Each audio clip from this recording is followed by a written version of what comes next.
Download Perfect Punjabi Keyboard app from App Store and go to Settings from the app and click on Open Settings option. You will come to this page. From here, click on the Keyboards option.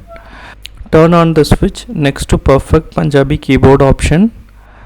If you miss this step, you can go to iPhone settings, click on General, scroll down, you can find the option Keyboard, and again Keyboard, click on Add New Keyboard, scroll down to third party keyboard section. Now you can see Perfect Punjabi Keyboard, select that. That's it, you have successfully installed the keyboard. Now go to Messages app,